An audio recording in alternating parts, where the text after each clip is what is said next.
Could you dance a little too? No?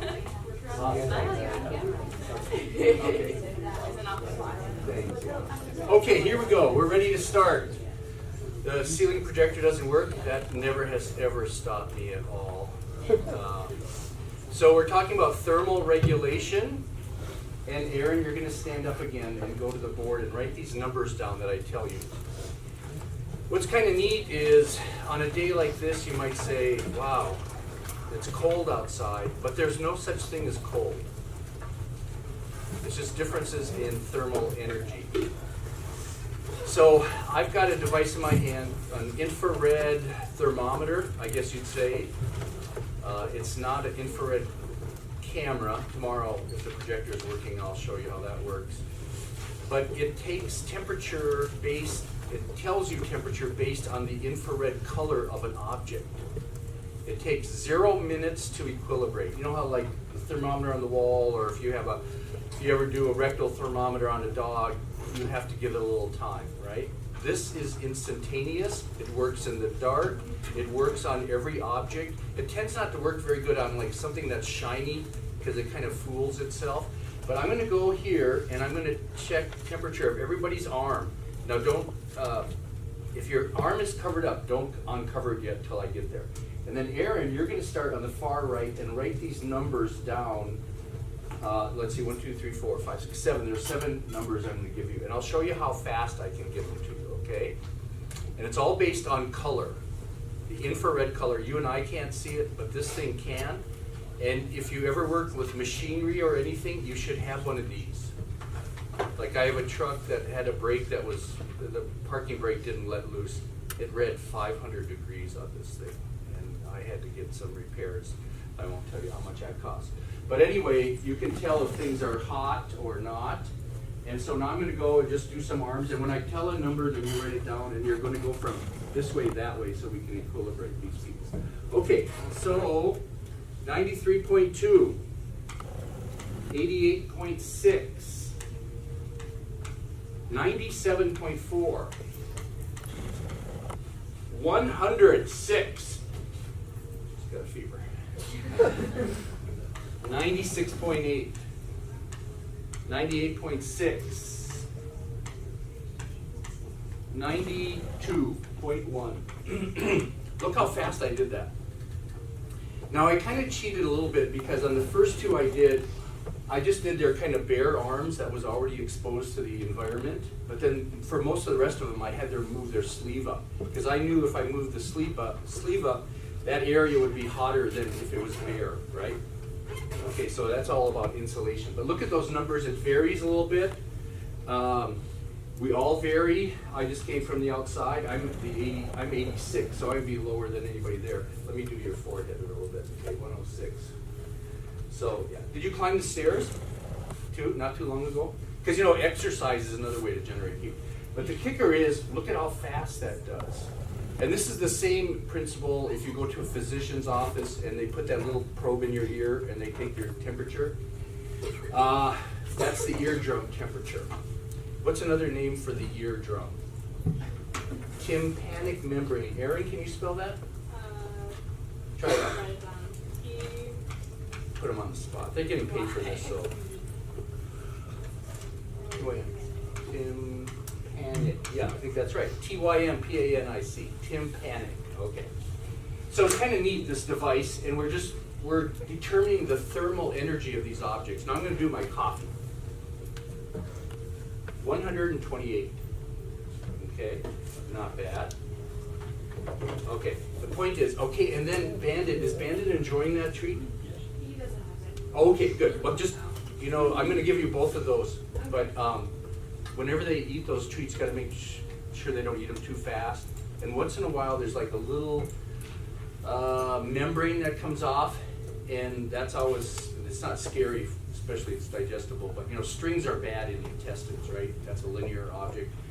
So if that ever comes off, just take it away from him, right? Okay. So anyway, we're doing thermal regulation. And if you've done some of the reading, it's pure physics. Some of it is, right? And what's kind of neat, the way heat flows in your body is the same as an engine as outside. Now outside, if I went out and measured the tree temperature, or the sidewalk temperature, or the grass temperature, they would all read identical. They wouldn't do like that.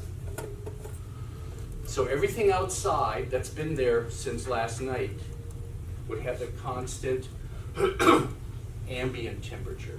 A-M-B-I-E-N-T. Ambient, B-I-E-N-T, right? Ambient. Ambient temperature means the temperature of the surrounding area. So what, anybody hear the temperature this morning? What is it? What's that? 36 degrees Fahrenheit, okay? So that's the ambient temperature. But that's not the ambient temperature in here. Now, to get the ambient temperature in here, I have to do something that's inanimate, that's been here all night, like the table. And everything in the room should read the same. It's been here, it's equilibrated, okay? So the table, about 73. The wall, 74. You know, it's good. There might be some pipes back here, right? Who knows? 73. Everything is 73. It's got to be because it's been sitting here. And that's the kicker. Everything wants to get to the same temperature unless something else is happening. So like in our bodies, the people that were like, you know, in the 80s or 90s, we know that the normal body temperature is 98.6, right? So most people are below 98.6. Somebody was actually right on 98.6. But usually there's what's called a gradient. Inside it's 98.6, and then it's less to the surface. And that's called a gradient. And here's the kicker. Thermal energy always flows down a gradient. Heat flows. But it goes from high to low. That's another way of saying that, right? So if I want to warm up my finger, I could put it in my coffee, right? Because my coffee is 128. And my finger is like, my finger's 74. Wow. Okay, yeah, because I was holding stuff. Okay, so there's a gradient there. So I could put my finger in the coffee and heat would flow from the coffee to my finger. Not the other way around. Heat always flows down the temperature gradient. You can never have heat flow up. Never, ever.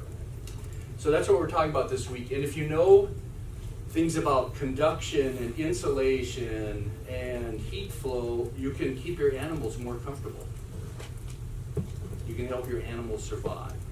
Or if you have a barn full of pigs that are growing, you can help more of the feed get converted to lean than body heat. Because when you sell pigs, you never get paid by how much heat they're making. You always get paid by their body weight and their, you know, like lean percent. But if you keep them in a cold environment, a lot of the feed that you feed them is converted into heat. Okay, and we'll talk about that. So every animal should be kept, if you want to keep them comfortable, in what's called the thermal neutral zone. And this is, you know, on those videos. It's a zone. It's got a lower temperature and a higher temperature, and it's a zone where the animal is most efficient. The thermal neutral zone. Okay, so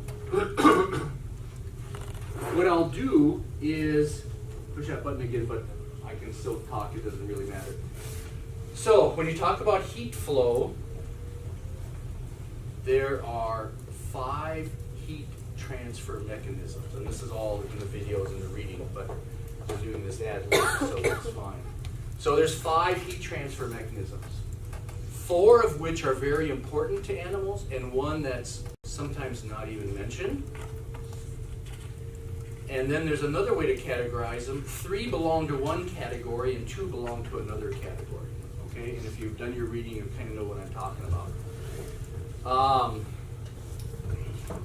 So what I'm going to do is I'll start talking about a group of 3 of them. And this group of 3 I'm going to first talk about are called sensible heat transfer mechanisms. Now it doesn't mean sensible by the fact that, you know, it's logical, it's sensible, the next step. No. Sensible means you can detect the heat flow with a thermometer.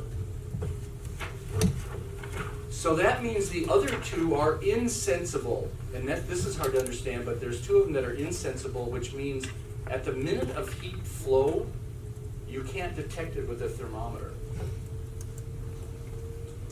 Okay, I guess I should say heat transfer. That kind of means the same.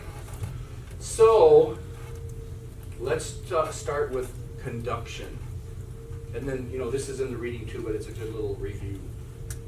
Conduction is heat flow through a solid object, something solid.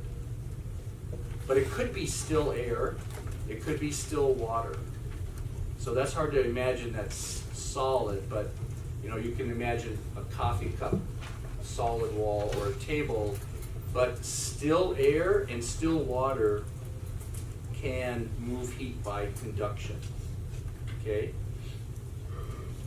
So there's always some factors that affect heat flow, but there's always one that's a constant for all of them. The difference in the heat, the thermal energy between two objects. So like, if I hold on to this cup, my hand starts getting warmer. So I know heat is flowing through the wall. There's actually 2 coffee cups here. Through the wall from the coffee to my hand. And whenever it flows through a solid object that's not moving, that's conduction. And how do I increase the amount of heat flow? Increase the surface area of my hand touching the coffee.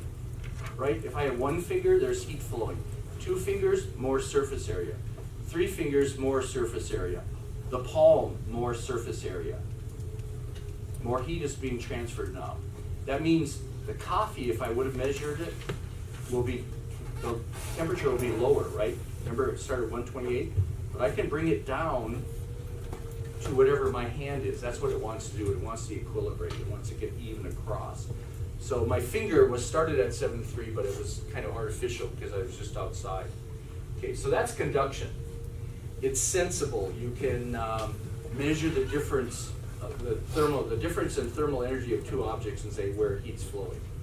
Okay, that's a broad interview for conduction. It's very important for dogs. Like if a dog is cold, like last night if you have a dog sleeping outside, one of the worst things you could have done for it was let it sleep on the ground or cement, right? Because heat's going to flow from the dog to the cement.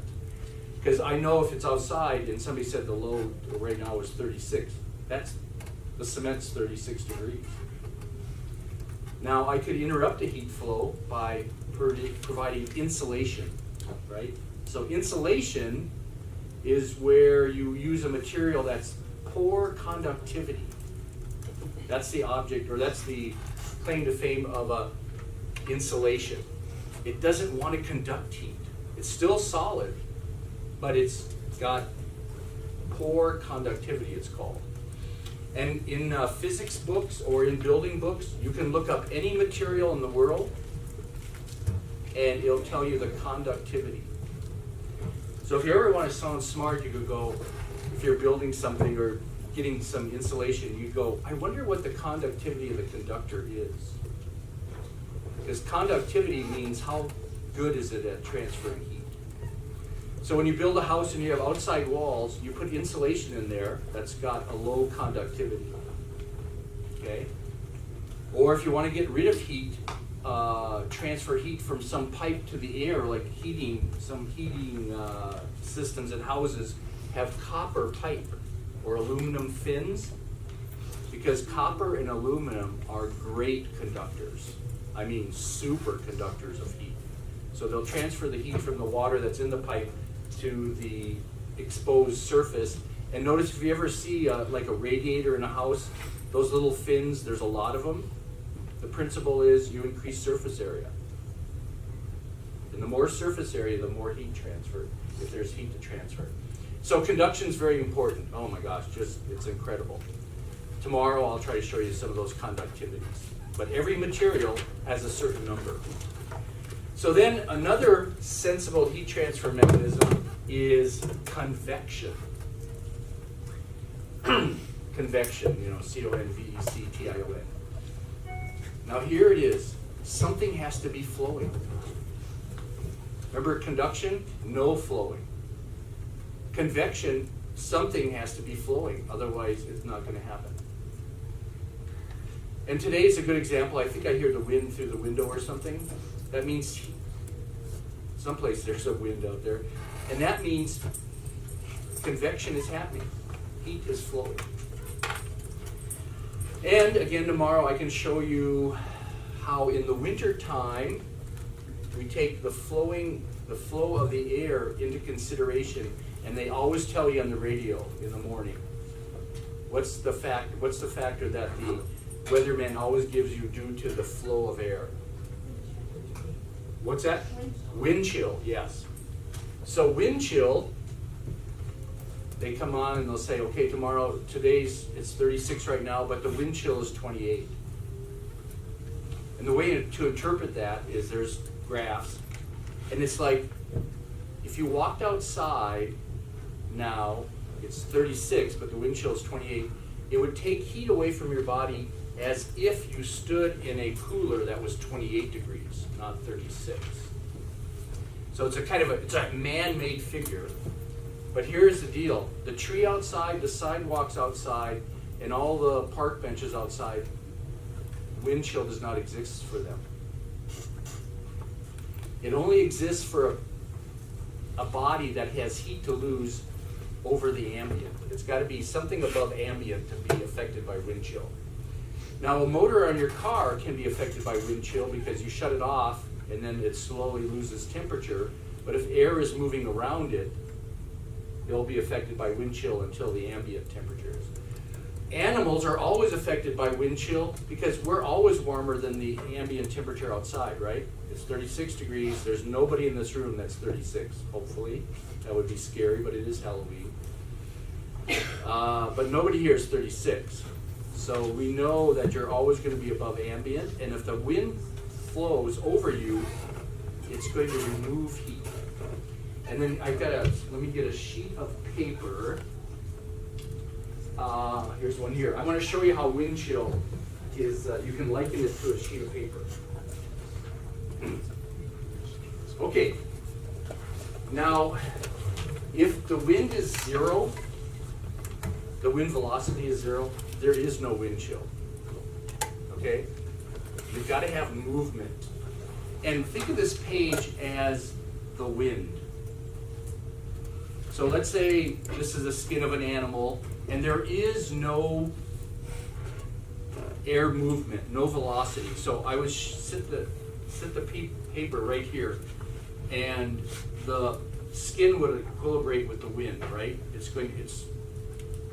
Let's say it's 36 degrees, and the animal is got some fur, but it's maybe 80 degrees. But we're going to reach some equilibrium. But not so the air is 30. It starts out at 36, but it's going to be warmed up by the skin, right? But it's going to sit there. So air is a great insulator if it's not moving. But now, what if we take this sheet away and it's warmed up a little bit, but we take it away and bring another sheet in that's 36? That's the kicker. With wind, you're always bringing 36. Always 36, and you're drawing heat away from the surface. Whereas if it was still, it would equilibrate to some value, and it wouldn't take any more heat away. But with wind, you're always taking heat away because you're always bringing in a new interface of the temperature, okay? I'm going to go back and set my camera, reset it. It's recording the audio at least. There's not much to record visually, but that's okay. Okay, so one of the big things in convection is the velocity of the medium. How fast is the wind going? Increase velocity and you increase wind chill. Okay? Like on a day like today. Did they ever say anything about wind chill today? Maybe not. We could have looked it up because I know the air is moving and there's a table you can look and you go, oh, the wind chill.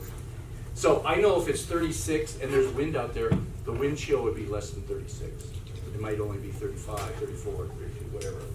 But it's an interface. You're getting a new interface all the time if something's moving. If something's not moving, you don't get a new interface. It equilibrates. So that's the kicker about wind chill and convection. And if you raise animals in the wintertime, wind chill is your biggest enemy. all right? When I lived in Nebraska and was driving to the USDA place I worked at, I'd drive by cows with snow on their backs. They like to let them run in the cornfields and eat corn, and it's like, wow, it's cold today, and you guys are out there chomping on those corn stalks, and you have snow on your back. But you know, we'll talk about cattle. If they're metabolically active, they're making a lot of heat. Okay, so then, here's some other factors for convection. I said velocity is one. So I'm talking about factors that affect the amount of heat loss due to convection. So velocity, but then also surface area. The effective surface area exposed to the wind. So Audrey, how did she decrease her effective surface area to the wind? She's got a hat on, she had sleeves on, she's got a jacket. So you're decreasing the amount of skin exposed. So then you're going to decrease the effect of wind chill. And then also the temperature difference. How cold is the air versus your skin?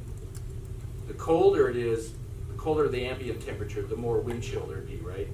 So it's kind of related. So, but you can measure it with a thermometer. Like you can expose your arm, take the initial temperature, and then go out in the wind chill, and it'll be cooling off. So you can measure it, it's sensible. Then the other sensible, the third sensible is radiation. And I don't like that name because then you think of radioactive material. So maybe you could say solar radiation. It's actually electromagnetic waves. So heat can be transferred by electromagnetic waves, and actually it works through a vacuum. You don't need air for this heat transfer mechanism. If you want to know, you can want to verify that it goes through a vacuum, stand outside today with something black on, and the sun will warm you up, right? That's electromagnetic waves coming from the sun, and space is a vacuum, and you've got thermal energy coming into your skin, the reason I said black is the best color to absorb electromagnetic waves. Okay? And if you ever work with beautiful Holstein cattle, and it's a sunny day in the wintertime, go put one hand on the white hair and one hand on the black hair, and they're definitely a different temperature. The black hair is absorbing more radiant energy, more electromagnetic waves. And so, but it also works for us right now. Like if I walk up to this wall, I'm going to give the wall some electromagnetic waves and warm up the wall a little bit if I stay here long enough. So I'm emitting electromagnetic waves to the wall, to my surroundings. So that works that way. But the kicker is, I can decrease the amount of electromagnetic waves to the wall if I decrease my surface area that I expose to the wall. So do you know I could change my surface area that the wall sees?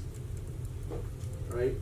If the wall's looking at me now, it sees the side view, and I'll exaggerate here, but my side view is like this thin, okay? And then if I looked at it, now I've got more surface area that it sees, so I'm giving it more electromagnetic waves. So that's like same with the sun. If you're out in the sun, and how do you want to get the most radiant heat from the sun? Give it the most exposure, right? Stand broadside to the sun, not sideways. So also surface area is another factor for electromagnetic waves. How much surface area, and that's what I said over at the wall. Okay? But you can measure the temperature difference. Okay? The wall, if I stood there long enough, the wall would warm up just a little bit. I'm not sure if this is sensitive enough to detect it, but it might be, okay?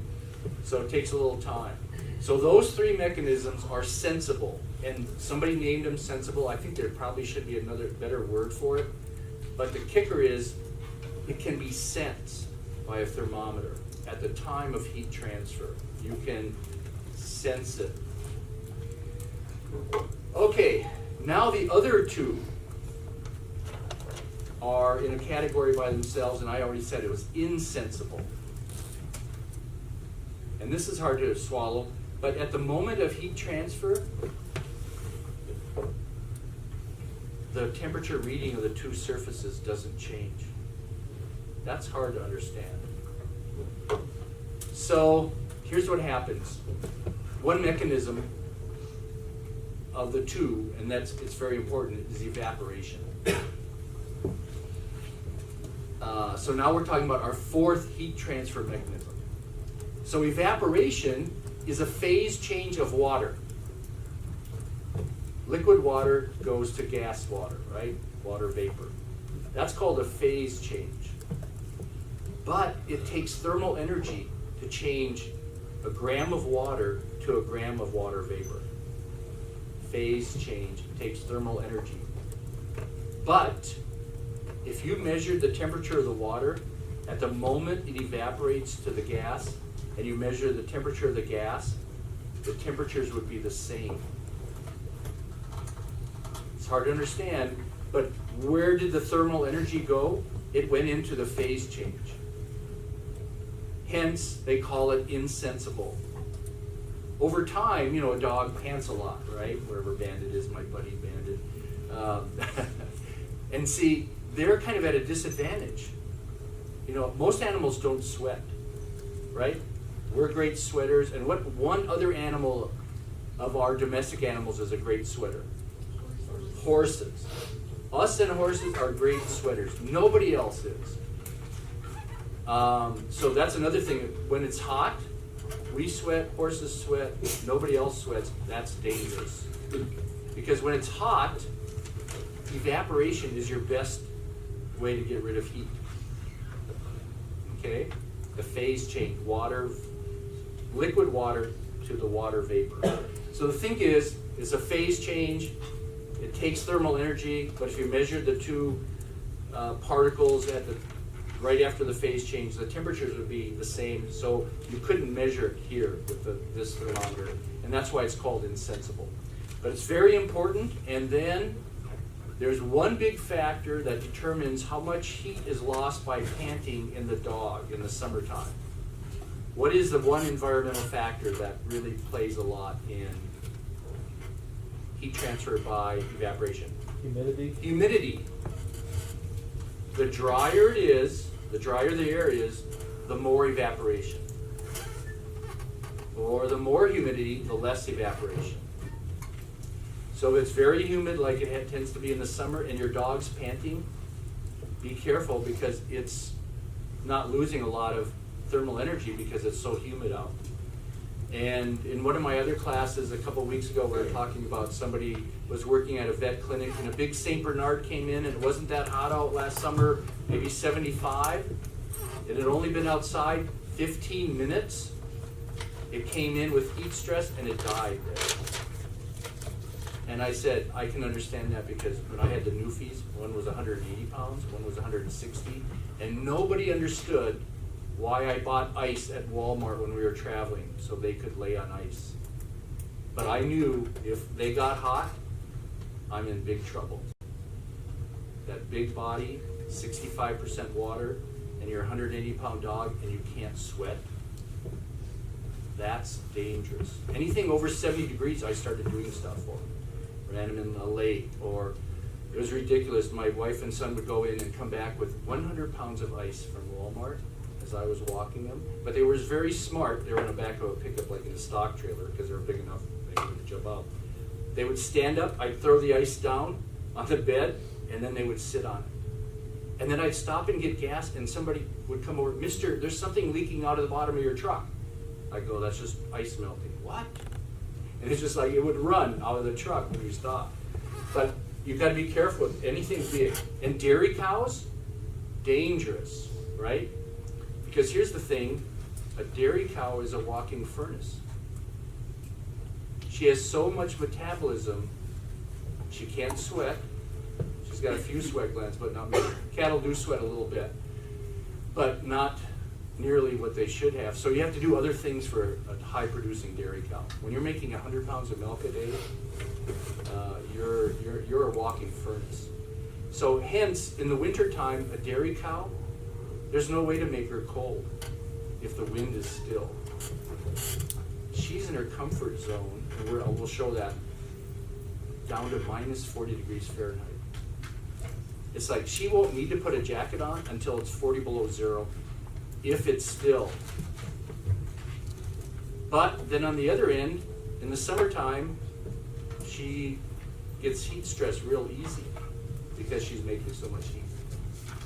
Okay, so evaporation is insensible. It's a phase change. Then the other factor for the insensible is the opposite of evaporation. What's the process that's the total opposite of evaporation? Condensation. And when you talk about animals, sometimes people won't even mention condensation because it really is almost a non-factor for animals. Very seldom will they be someplace where water starts condensing on their fur. But we all have seen condensation. This summer, if you have a car with air conditioning and you ran it and you park someplace and you come out, do you ever see that little pool of water underneath? It's dripping from the air conditioning radiator because the moisture in the air is condensing on that air conditioning unit and it's dripping. You might say, oh, what's leaking under my car? It's pure water. You could actually drink it, right, if you caught it, because it's just air, it's moisture in the air that's condensing. Sometimes you'll have pipes that leak, right? I mean, there'll be dripping pipes in a basement or something. It's not coming from the inside of the pipe. It's just moist air condensing on the pipe, and then you have dripping pipes, right? So that's condensation. It's very unimportant for animals, but it's the total opposite.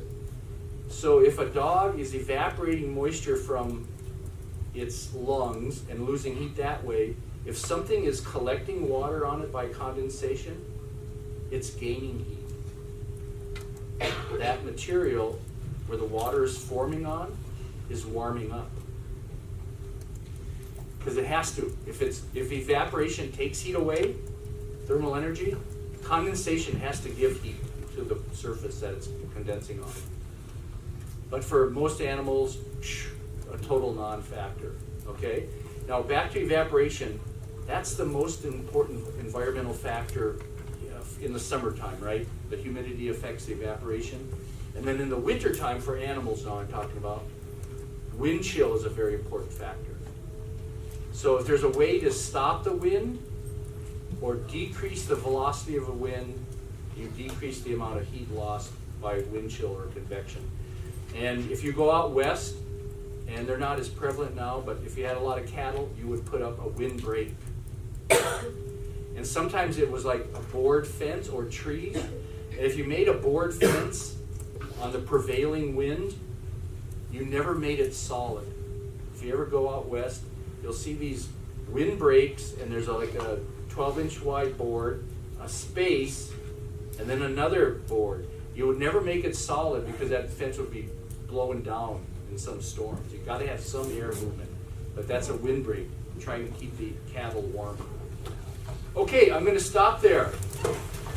Yow, and I didn't even hardly get the chance to make my coffee. I've been talking so much. So see you tomorrow.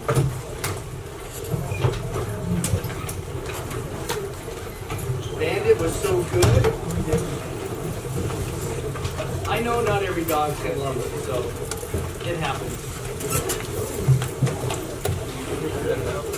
But before you go, I want to take a set of your band.